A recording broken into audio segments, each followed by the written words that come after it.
الحمد لله رب العالمين والعاقبة للمتقين وصلى الله وسلم على نبينا ومولانا محمد وعلى آله وأصحابه ومن تبعهم بإحسان إلى يوم الدين، أما بعد، فأعوذ بالله من الشيطان الرجيم. يا أيها الذين آمنوا لا تتخذوا اليهود والنصارى أولياء بعضهم أولياء بعض ومن يتولهم منكم فإنه منهم إن الله لا يهدي القوم الظالمين.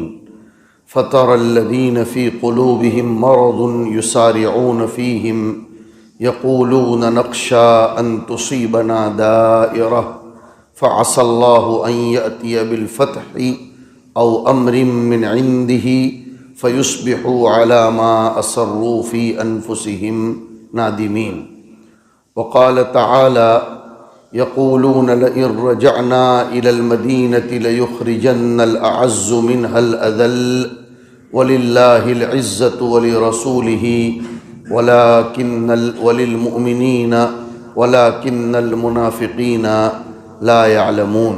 صدق اللہ العظیم. وقال النبی صلی اللہ تعالی علیہ وآلہ وسلم: من تشبہ بقوم فہو منہم. صدق رسولہ النبی الامی الکریم. معزز و موقر علماء کرام، بھائیوں، دوستوں اور بزرگوں،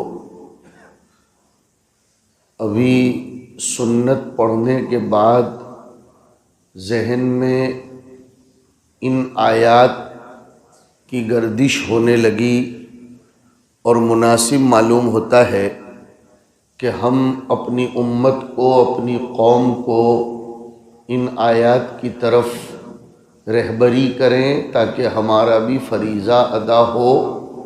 اور امت نے سیاست کے باب میں، پولیٹکس کے باب میں، پولیٹیکل لیول پر جو خدشات اور جو شکوک و شبہات اپنے من میں اور اپنے دل میں پیدا کر لیے ہیں، ان کا جواب خود قرآن کریم ہی سے تلاش کر لیا جائے. اس وقت دنیا میں سیاسی طور پر انسانوں کا ذہن جو کام کر رہا ہے، معاف کیجئے بالخصوص ہم مسلمانوں کا، ایسی ہی کچھ فکریں اور ایسی ہی سوچ حضور کے زمانے میں منافقین کی اور کمزور ایمان رکھنے والوں کی تھی.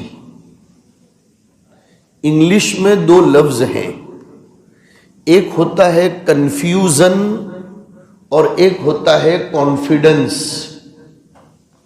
پکا مومن جو ہوتا ہے وہ کانفیڈنس کے ساتھ جیتا ہے، وہ کنفیوژن کا شکار نہیں ہوتا، وہ تردد کا، اونچ نیچ کا یا پسو پیش کا شکار نہیں ہوتا.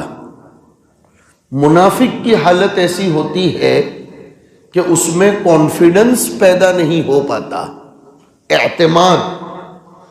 اوور کانفیڈنس بری چیز ہے، لیکن سیلف کانفیڈنس یہ مطلوب ہے.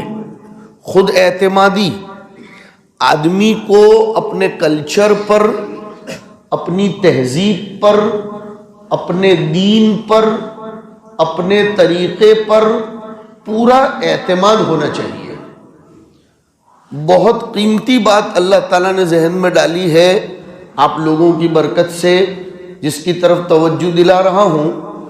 ہم لوگ اصل میں یہ 31 کے موقع پر یا نیو ایئر کے موقع پر یا غیروں کے تہواروں کے موقع پر کنفیوژن کی وجہ سے ان کے تہواروں کو اپنا بھی لیتے ہیں، ان کے کلچر کو اختیار بھی کر لیتے ہیں، اور معاف کریں ہمارے کچھ لیول کے جو لیڈران ہیں وہ تو دھرم کو اور دین کو بالائے طاق رکھ کر غیروں کے ملی شعار کو بھی اور ان کے سمبول تک کو اپنا لیتے ہیں اور کہتے یہ ہیں کہ ہندوستان میں جینا ہے یا دنیا میں زندگی بسر کرنی ہے، اس لیے ہمیں تو ان کے ساتھ بھی رہنا پڑتا ہے،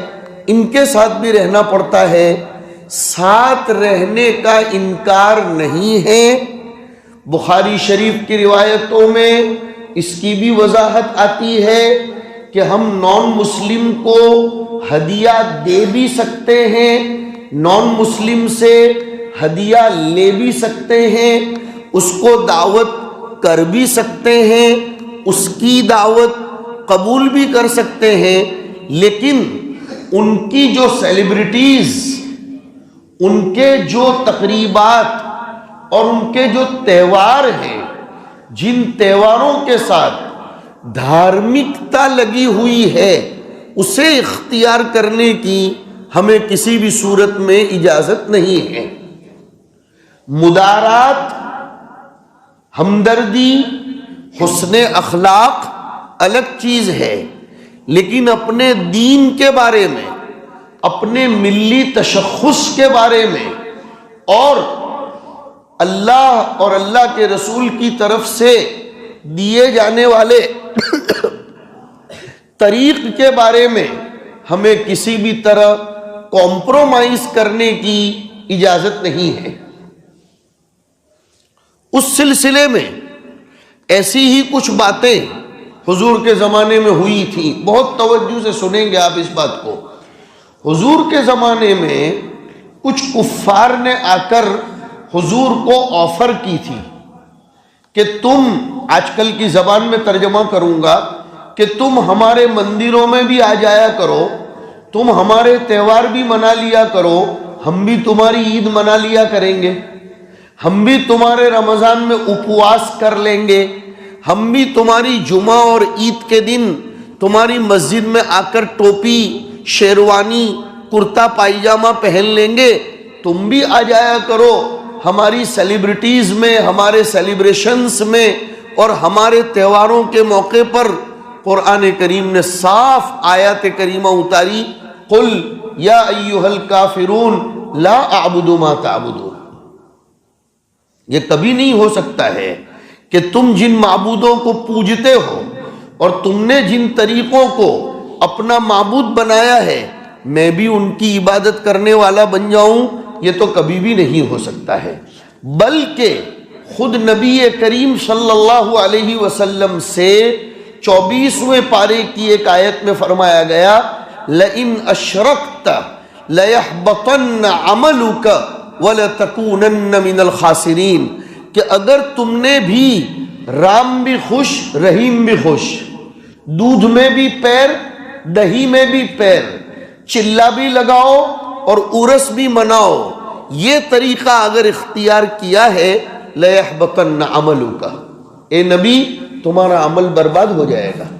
نبی کو کہا جا رہا ہے کہ اگر تم نے بھی یہ ملی جلی بات کو اپنایا اور تم نے بھی اگر رام رحیم دونوں کو خوش کرنے کی کوشش کی اور اپنے مذہب اور ملی تشخص پر قائم نہیں رہے، تو نبی تم بھلے ہمارے پیارے ہو، ہمارے سب کچھ ہو، لیکن لَيَحْبَطَنَّ عَمَلُكَ، تمہارا عمل بھی حبط ہو جائے گا، ضائع ہو جائے گا، وَلَتَكُونَنَّ مِنَ الْخَاسِرِينَ۔ دیکھو، ہم نہیں کہتے ہیں کہ تعصب اور تشدد برتنا چاہیے، لیکن تسلب اپنے دین پر ضرور قائم ہونا چاہیے۔ مجھے معاف کیجئے، کھلی بات کر رہا ہوں، ہم نے بہت کوشش کی ہمارے جلسوں میں، ہمارے سیمیناروں میں، ہمارے پروگراموں میں ان کے لیڈروں کو بلانے کی، اور ہم نے نام بھی دیا کہ سرو دھرم سرو بھاونا، لیکن ہندوستان کے اتہاس میں بتاؤ کیا انہوں نے کبھی ان کے منچ پر ہمیں بولنے کا موقع دیا؟ کیا انہوں نے کبھی اپنے منچ پر ہمیں عزت کے ساتھ بلایا؟ ہرگز نہیں۔ تو مسلمان اتنا نرم رو کیوں ہو جاتا ہے کہ ان کے تہواروں کو بھی اپنا کر اس کے ساتھ بھی اپنے آپ کو جوڑتا ہے؟ جیسے کل 31 آنے والی ہے، نیو ایئر آنے والا ہے، مسلمان اس کو اس طرح اپناتا ہے جیسے کہ وہ اپنا مذہب ہے۔ ہماری بیٹیاں، ہمارے بچے یہ نوراتری کے جو تہوار آتے ہیں ان میں مفتیان کرام فتوے دیتے دیتے تھک گئے، لیکن الامان والحفیظ ہماری قوم کی بچیاں باقاعدہ ان ہندو تہواروں کے موقع پر اس قسم کے کپڑے خرید کر ایسے اس کو مناتی ہیں جیسے کہ یہ ان کا اپنا تہوار ہو۔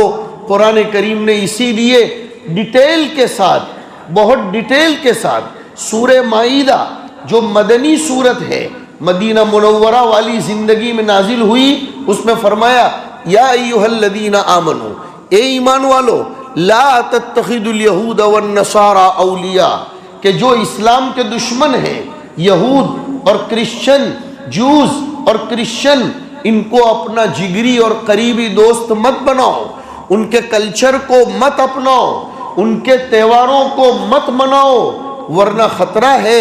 آگے فرمایا وَمَن يَتَوَلَّهُم مِّنكُمْ فَإِنَّهُ مِنْهُمْ۔ کیا عبرت والی اور ڈران دینے والی آیت ہے، چونکا دینے والا یہ ٹکڑا ہے آیت کریمہ کا کہ وَمَن يَتَوَلَّهُم مِّنكُمْ فَإِنَّهُ مِنْهُمْ، کہ اگر تم مسلمانوں میں سے کسی نے ان کے طور طریق کو اپنایا اور ان کو اپنا سمجھ لیا تو یاد رکھو قیامت کے دن تمہیں انہی کے ساتھ اٹھایا جائے گا اور تمہارا حشر انہی کے ساتھ ہوگا۔ اور قیامت کا دن تو جب آئے گا تب آئے گا۔ تاریخ میں کچھ واقعات لکھے ہوئے ہیں کہ مسلمان کے قبرستان میں قبر کھود کر نماز جنازہ پڑھا کر مسلمان کی فہرست میں اس کو شمار کر کے دفن کیا گیا تھا، لیکن چند مدت کے بعد جب اس کی قبر کھودی گئی تو وہ لاش یا اس کے کوئی ہڈیاں کچھ نہیں تھی، اور اتفاق یہ ہوا کہ ادھر کرسچنوں کے قبرستان میں کوئی قبر دوبارہ کھودی گئی تو وہ مسلمان وہاں پڑا ہوا تھا۔ بعد میں پتہ لگایا گیا تو بتایا کہ یہ تھا مسلمان، لیکن کلچر، طور طریق، تہوار یہ غیروں کے اپناتا تھا۔ خدا کی قدرت نے اس کو مسلمانوں کے قبرستان تک میں رکھنا برداشت نہیں کیا، خدا کی قدرت نے اس کو گوارا نہیں کیا کہ جب تم ہمارے رہنا ہی نہیں چاہتے تو ہم تمہیں بھی اپنا رکھنا نہیں چاہتے ہیں۔ یاد رکھو 100 دفعہ اللہ تعالیٰ بہت معاف کرنے والے ہیں، ہمیں معلوم ہے، اللہ بہت رحم کرنے والے ہیں، لیکن معافی اور رحم اسی کے ساتھ کیا جاتا ہے جو معافی اور رحم کا مستحق ہو۔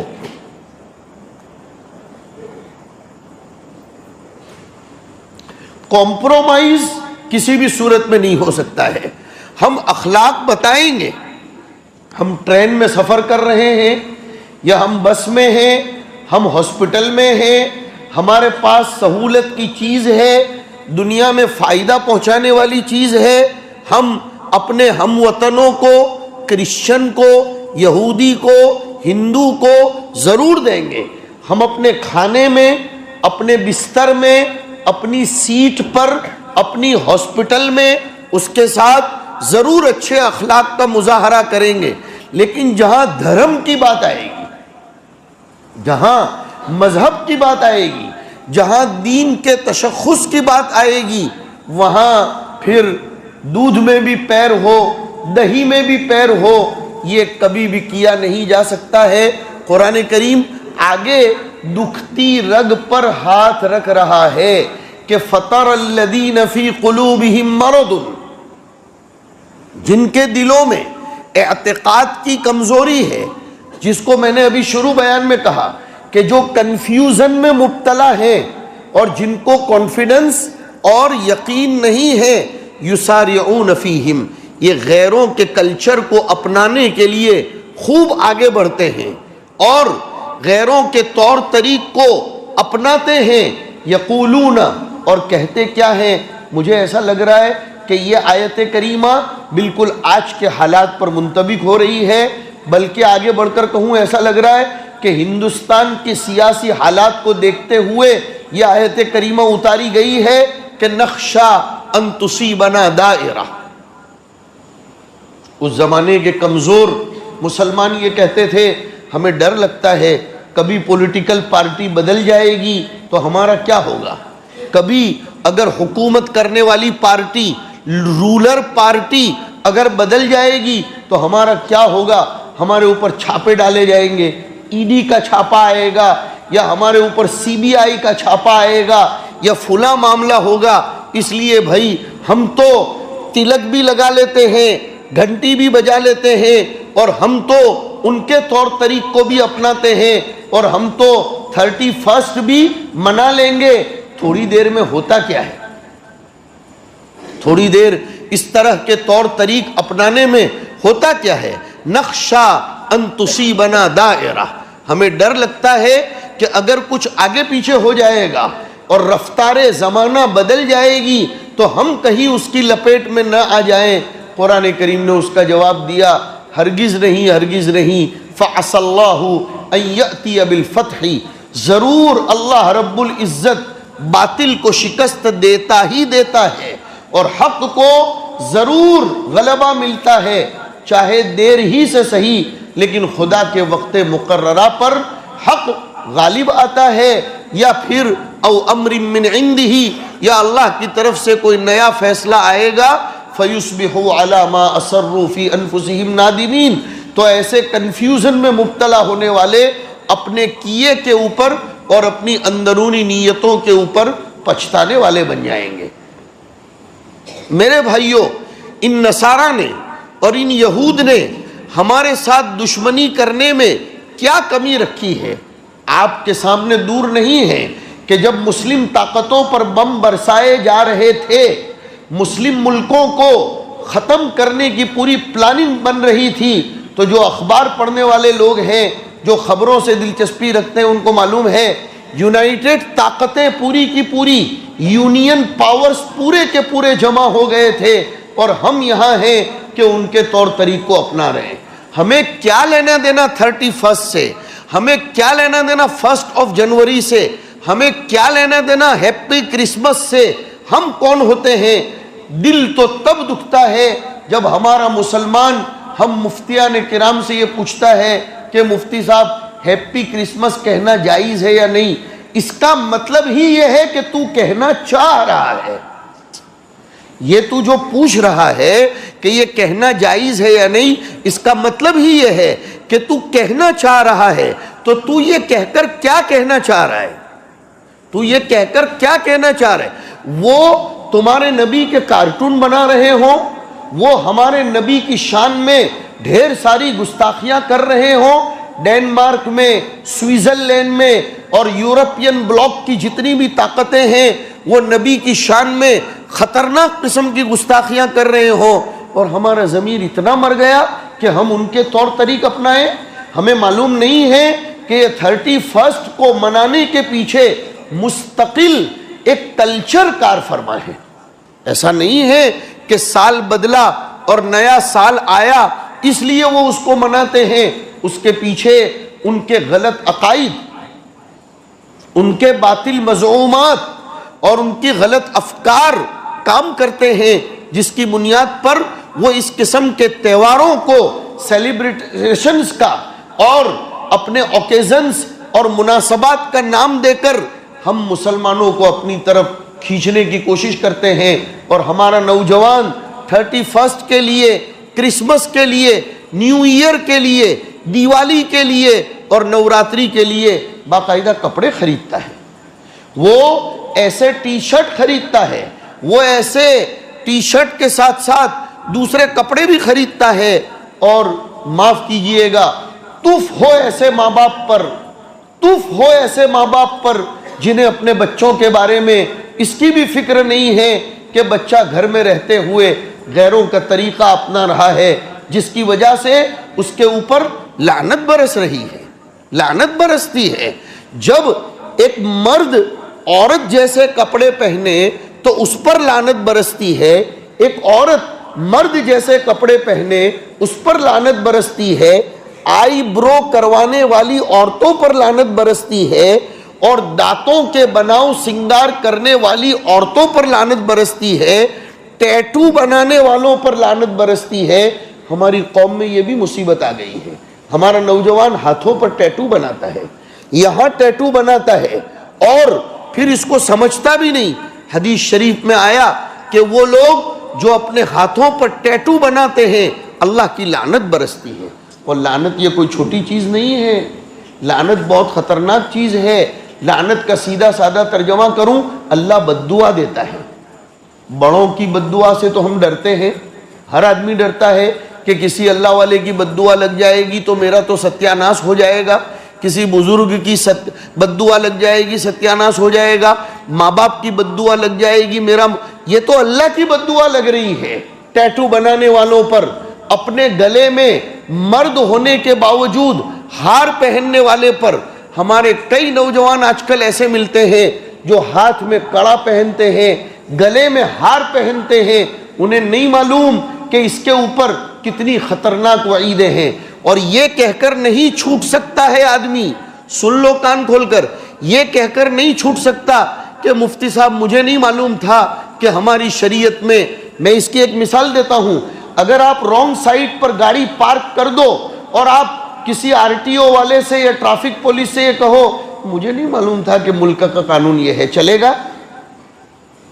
جواب دو، چلے گا؟ اگر آپ نے سیٹ بیلٹ نہیں باندھا ہے اور ڈرائیونگ کر رہے ہیں، کسی ٹریفک پولیس نے آپ کو پکڑا اور کہا کہ آپ نے سیٹ بیلٹ نہیں باندھا ہے، اتنے پیسے دے دو، آپ کہو کہ مجھے نہیں معلوم ہے کہ قاعدہ کیا ہے۔ ہاں، آپ چالو گاڑی پر موبائل پر بات کر رہے ہیں اور آپ کو پکڑ کر 1000 5000 10,000 روپے لیے جا رہے ہیں، آپ کو مجھے قاعدہ معلوم نہیں تھا، نہیں چلتا ہے ایسا، یہ تو بے تہذیبی ہے۔ میں نے دیکھا انگلینڈ میں اور کینیڈا میں جب تک ٹریفک کے رولز اینڈ ریگولیشنز سے آپ واقف نہیں ہوتے تب تک آپ کو لائسن ہی نہیں ملتا ہے، وہ لائسن ہی نہیں دیتے ہیں۔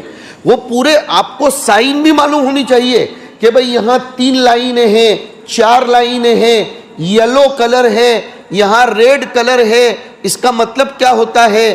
اگر یہاں 4 لائنیں آدھی آدھی ڈالی ہوئی ہیں دیٹ مینس کہ آگے کوئی کیمرہ لگا ہوا ہے۔ اگر پیلے کلر کی کوئی سائن ہے تو اس کا مطلب یہ نکلتا ہے ریڈ کلر کی سائن ہے۔ اب اگر آپ نہیں جانتے تو وہ آپ کا قصور ہے، قانون کا قصور نہیں ہے۔ کچھ قانون ایسے ہوتے ہیں جن کے بارے میں نہ جاننا یہ ایکسکیوزن کے قابل نہیں بنتا ہے۔ یہ سن لو، ہر چیز میں ایسا نہیں چلتا کہ ہم قیامت میں کہہ دیں گے کہ اللہ مجھ کو معلوم نہیں تھا، مفتیوں نے بتایا نہیں تھا، تو تم مفتی کے پاس پوچھنے گئے بھی کب تھے؟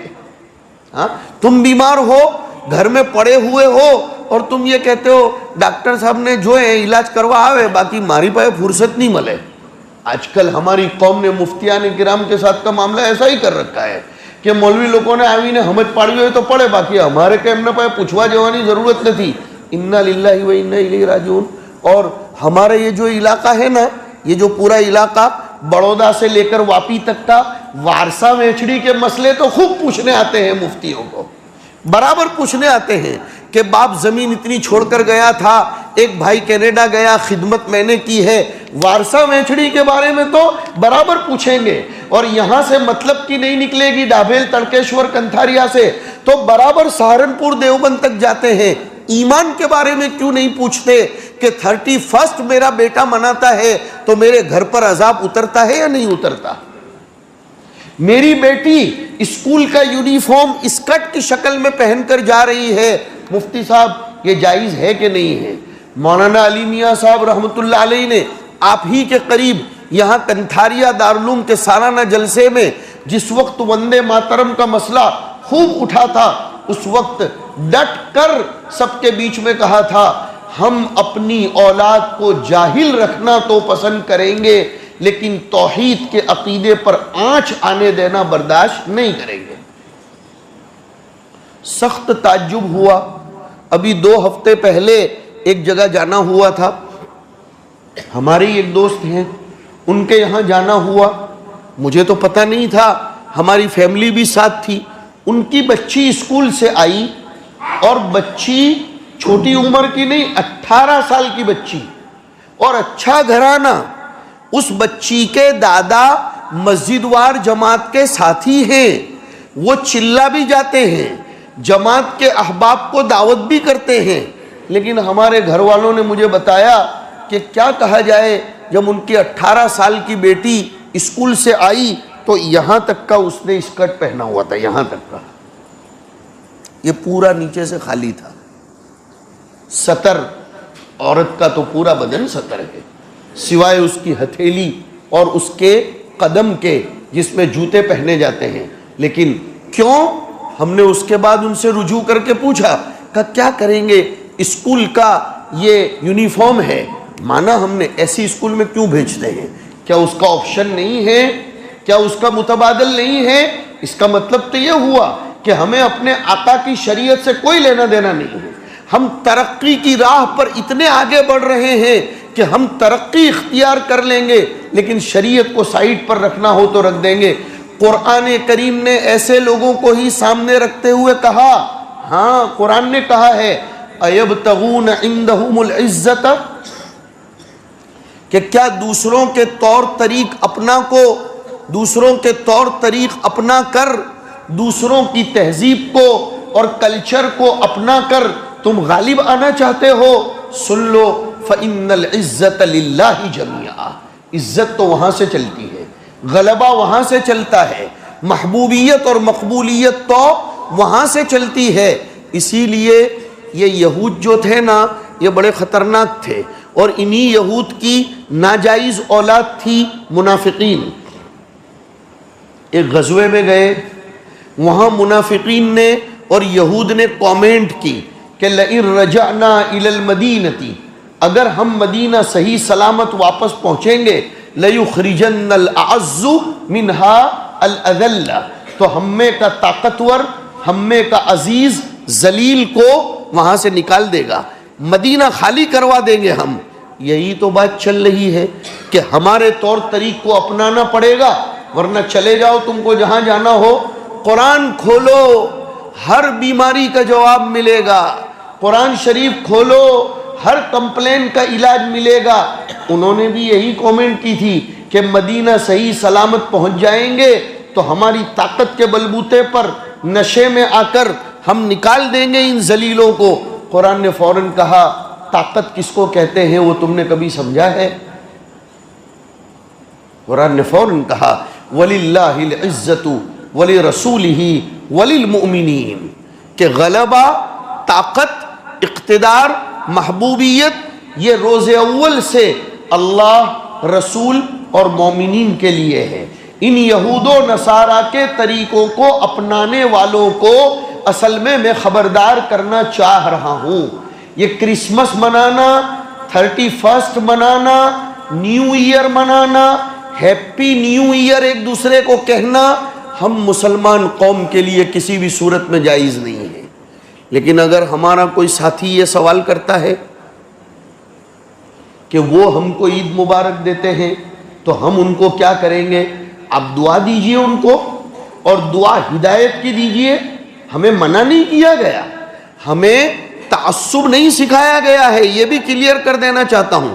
اگر کوئی نان مسلم آپ کو سلام کرتا ہے تو خاموش رہنے کے لیے نہیں کہا گیا ہے، آپ اس کو سلام کا جواب دیں، لیکن کیا سلام کا جواب دیں گے؟ وَالسَّلَامُ عَلَى مَنِ اتَّبَعَ الْهُدَى۔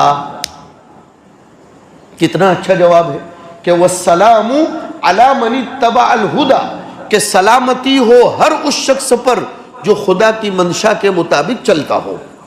ہاں، اسی لیے اگر کوئی نان مسلم ہم کو سلام کرے تو ہم خاموش نہیں رہیں گے، ورنہ وہ غلط اثر لے گا کہ یہ بہت خطرناک قوم ہے، ہم ان کو سلام کر رہے ہیں، ہم ان کو نمستے کہہ رہے ہیں اور وہ ہم کو کچھ جواب نہیں دے رہے۔ آپ ان کو کہیے کہ પ્રભુ થી હું તમને પ્રાર્થના કરું છું કે ઉપરવાળો મને અને તમને બંનેઓને પોતાની મરજીના મુતાબિક જિંદગી ગુજારવાની તૌફીક આપે। ایسی دعا دے سکتے ہیں آپ، کون نہ کہتا ہے؟ ہاں، اگر کسی جگہ کوئی نان مسلم انتقال کر گیا آپ اس کے بیٹے کی تعزیت کر سکتے ہیں، لیکن جنت کی دعا نہیں دے سکتے۔ آپ اس کے باپ کی فضیلتیں بیان کر سکتے ہیں، آپ اس کے باپ کے احسان کا اس کو احساس دلا سکتے ہیں۔ اب نیو ایئر آ رہا ہے پرسوں، کوئی بیپاری یا کوئی اسکول میں ساتھ میں پڑھنے والا ہمارے نوجوان کا کوئی دوست جو کرسچن ہو اور اس کو کہے ہمارا نیو ایئر ہے، آپ ہمیں مبارکباد دیجئے، تو آپ ضرور کہہ سکتے ہیں کہ اوپر والا مجھے اور آپ کو توفیق دے کہ گزرے ہوئے سال میں ہم سے جو کوتاہیاں ہوئیں اس کا تدارک کرنے کی ہم کو ہمت ملے اور ہم اپنے آنے والے سال کو ری بیلڈ کریں۔ میرے بھائیوں، اسلام تو افسوس کرنے کے لیے کہتا ہے۔ میں ایک عجیب طریقے سے آپ کو سوال کرتا ہوں، انشاءاللہ آپ کے دل میں اتر جائے گی بات، یہ برتھ ڈے پر جو خوشی منائی جاتی ہے، تھوڑا غور کرو گے تو وہ خوشی کا دن نہیں ہوتا، وہ غمی کا دن ہوتا ہے، اس لیے کہ اس آدمی کی عمر کا 1 سال کم ہو گیا، تو 500 روپے میں سے 100 روپے کم ہو جائے تو سیلیبریشن کرنا چاہیے یا غمی کرنی چاہیے؟ جواب دو، ارے جواب دو۔ غم کرنا چاہیے۔ میرے پاس 2000 کی نوٹ ہے یا 500 کی 4 نوٹ ہے، اس میں سے ایک 500 روپے میرے لاس ہو گئے، کم ہو گئے، تو مجھ کو تو افسوس ہوگا نا کہ یار میرے 2000 روپے میں سے ایک نوٹ کم ہو گئی، تو زندگی کا 1 سال تو کٹ جاتا ہے۔ اب اس 1 سال کے کٹنے پر ہیپی نیو ایئر یا ہیپی برتھ ڈے یہ کہنے کی تو کسی بھی صورت میں اجازت نہیں ہوتی ہے۔ ایک عربی کے شاعر نے اس کو اس طرح تعبیر کیا، یسر المرء ما ذهب الليالي وكان ذهابهن له ذهابا، کہ آدمی کو شب و روز کا گزرنا یہ خوش کرتا ہے کہ میں 25 سال کا ہو گیا۔ ہمارے بھائی آپس میں کیا کہتے ہیں؟ ماشاءاللہ مارو پوئرو 23 ورنو تھئی گیو نے 24 ورنو تھئی گیو۔ اس کو یہ سمجھنا چاہیے کہ اس کی زندگی کا 1 سال مزید کم ہو گیا۔ ہماری زندگی میں 1 سال کم ہوتا جا رہا ہے تو افسوس کرنا چاہیے۔ اس لیے میرے بھائیوں، آئندہ کل رات کو دنیا میں خوب شرابیں پی جائیں گی، زنا کیے جائیں گے اور نعوذ باللہ کیسی کیسی غلط حرکت کی جائے گی۔ میں اپنے کوسمہ کے تمام دوستوں سے آج یہ آخری نصیحت کر رہا ہوں، وقت ہو گیا ہے کہ آئندہ کل رات کو ہم میں کا ہر ساتھی 2 رکعت صلاۃ الحاجت پڑھ کر اپنے اللہ سے گڑ گڑائے، اے اللہ روئے زمین پر تجھ کو ناراض کرنے والے بہت اعمال آج ہوں گے، اور واقعتاً تو ناراض ہو جائے گا تو دنیا میں خون آمر کی اور فساد پھیلے گا، لیکن میں اپنے آپ کو بری کرتا ہوں اے اللہ کہ مجھے ان کاموں سے کوئی لینا دینا نہیں ہے، میں تیرا ہوں اور مرتے دم تک تیرے حبیب ہی کے نقش قدم پر چلتا رہوں گا۔ اے اللہ تو ایسا کرنے والوں کو نیک توفیق دے، اور ان کے مقدر میں اگر ہدایت نہیں ہے تو ان کو ناچتے گاتے ہوئے زمین میں دھسا دینے کے فیصلے فرما دے۔ قرآن کریم کی آیت کہتی ہے افامین اہل القری ان یاتیہم بأسنا بیاتا وہم نائمون او امین اہل القری ان یاتیہم بأسنا ضحا وہم یلعبون، کہ کیا دنیا کے لوگ مطمئن ہو گئے ہیں کہ رات کو جب سوئے ہوئے ہوں گے تو ہمارا عذاب نہیں آئے گا؟ ہم تو اچانک بھی پکڑ لیتے ہیں، کھیل رہے ہوں اس وقت بھی پکڑ لیتے ہیں۔ یاد نہیں ہے 26 جنوری کو ایک مرتبہ زلزلہ آیا تھا؟ اپن سب جو ابھی 25-30 سال کی عمر کے ہیں ان کو یاد ہوگا، وہ وہی دن تھا جب لوگ کرکٹ کھیل رہے تھے اور زلزلے نے آ کر سب کو دھسا دیا تھا۔ خدا کا عذاب بڑی خطرناک ہوتا ہے، وہ ایسا نہیں ہے کہ آپ کو خبر کرنے کے بعد پکڑے، وہ سدھرنے کے مواقع دیتا ہے۔ اس لیے ہمارا کوئی مسلمان 31 نہیں منائے گا، بلکہ وہ اللہ کے سامنے گڑ گڑائے گا۔ اپنے نوجوان بچے بچیوں کے اوپر آئندہ کل رات کو خوب نظر رکھو، اور ایسے سیلیبریشنز کے اوپر خوب ان کے اوپر واچ رکھو، ان کے موبائل پر برابر دھیان دیجئے کہ کہیں ایسا نہ ہو کہ جانے انجانے میں ایمان سے ہاتھ دھونا پڑے۔ اللہ تعالی ہمیں اپنے ملی تشخصات کو محفوظ رکھنے کی اور اپنے نبی کے ساتھ عشق و محبت کا دم بھرتے رہنے کی توفیق نصیب فرمائے۔ آخری یہ شعر سن لیجئے، حکیم اختر صاحب رحمۃ اللہ علیہ یہ شعر پڑھا کرتے تھے، نقش قدم نبی کے ہیں جنت کے راستے، نقش قدم نبی کے ہیں جنت کے راستے، اللہ سے ملاتے ہیں سنت کے راستے۔ نہ کہ غیروں کے راستوں کو اپنا کر ہمیں کوئی عزت ملنے والی نہیں ہے۔ اللہ ہم سب کی حفاظت فرمائے۔ وصلی اللہ وسلم علی نبینا و مولانا محمد وعلی آلہ و اصحابہ اجمعین۔